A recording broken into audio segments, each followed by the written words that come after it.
Integration के इस question में हमें इंटीग्रेट करना है sin 2x into cos 2x का इंटीग्रेशन करना है।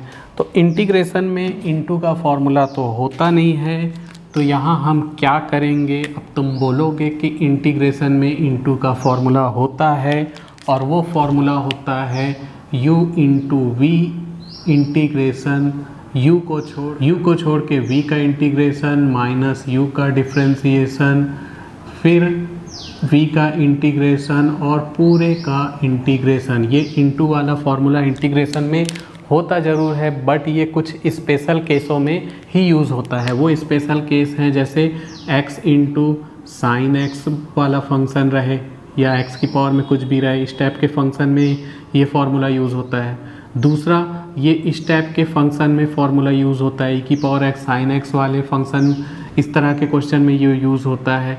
या इस तरह के क्वेश्चन में यूज़ होता है जिसमें एक का इंटीग्रेशन हमें नहीं मालूम है, जैसे log x का इंटीग्रेशन का फॉर्मूला होता ही नहीं है, तो इस तरह के क्वेश्चन में ये फार्मूला यूज़ होता है। इसके अलावा x into sine inverse x है, अगर कोई इनवर्स फंक्शन है, लॉग फंक्शन है, उसके साथ x इंटू में है, ठीक, या x स्क्वायर वाला फंक्शन इंटू में साइन x है, e की पावर x साइन x, तो इस तरह के क्वेश्चन में ये फार्मूला यूज़ होता है। यहाँ नहीं होगा, तो यहाँ तो यार ट्रिग्नोमेट्री फार्मूला यूज़ हो जाएगा ना। एक ट्रिग्नोमेट्री फार्मूला होता है कि साइन ऐसा होता है 2 sine a into cos A equal to, formula होता है sine a plus B plus करके साइन a माइनस बी। ये एक फार्मूला होता है। अगर मैं 2 को उस तरफ भेज दूँ तो ये हो जाएगा sine a into cos A upon में 2 आ जाएगा, या तो 1/2 सामने लिख लो या पूरे के अपॉन में लिख लो, तो साइन, तो ये हो जाएगा साइन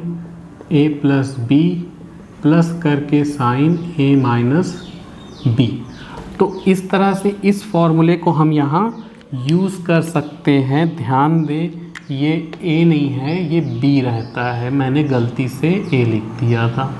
तो यहाँ ये फार्मूला तो बैठ ही रहा है, तो यहाँ पे ये फार्मूला तो बैठ ही रहा है, तो इसलिए इस फार्मूले का यूज़ करेंगे हम।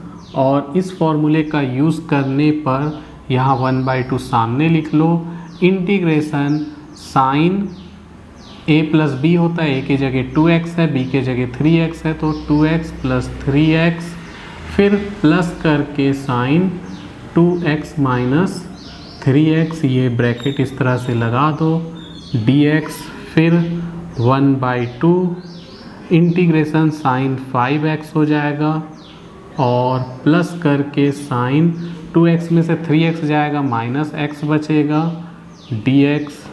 ठीक, अब एक फॉर्मूला होता है कि साइन माइनस थीटा हो तो माइनस साइन थीटा होता है, ये ट्रिग्नोमेट्री का फॉर्मूला है। तो यहाँ साइन माइनस एक्स है तो उसे हम माइनस साइन एक्स लिख लेंगे, तो 1/2 integration sine 5x minus sine x dx। अब हम इसे अलग अलग कर देते हैं, तो यहाँ पर 1/2 तो ये बाहर वैसे ही है, यहाँ ब्रैकेट लगा दो क्योंकि इंटीग्रेशन अलग अलग हो रहा है, तो integration sine 5x dx minus integration sine x dx। ठीक, तो अब तुम्हें फॉर्मूला याद रखना है कि अगर हमारे पास इंटीग्रेशन साइन x होता है तो इसको हम लिखते हैं minus cos x, integration sine 5x है या x के साथ कोई भी नंबर है तो वो अपॉन में आ जाता है, जैसे साइन 5x का माइनस साइन 5x अपॉन में 5 आ जाएगा। तो ये दो फॉर्मूले अच्छी तरह से याद रखने हैं। ठीक, कुछ भी रहे x के साथ जो भी है इंटीग्रेशन में अपॉन में आता है, डिफ्रेंसिएशन में इनटू में आता है, तो इस तरह से ये हो जाएगा i इक्वल टू 1/2 तो है ही, ब्रैकेट में साइन 5x का इंटीग्रेशन माइनस, अच्छा यहाँ ये कॉस रहने वाला है, minus cos 5x upon 5, minus लिखे, फिर साइन x का होता है माइनस कॉस x, ठीक, प्लस c लिख दो। अब ये माइनस माइनस प्लस हो जाएगा, उसको पहले लिख सकते हो 1/2, पहले cos x लिख दो क्योंकि माइनस माइनस प्लस हो गया, और इसको लिख सकते हैं minus cos 5x upon 5 plus C वैसे ही है। 1/2 अगर अंदर जाता है तो cos x by 2 minus cos 5x by 10 plus C, this is answer. तो हमें इसका इंटीग्रेशन फाइंड करना था, यहाँ हमने निकाल लिया cos x by 2 minus cos 5x by 10 plus C, this is answer.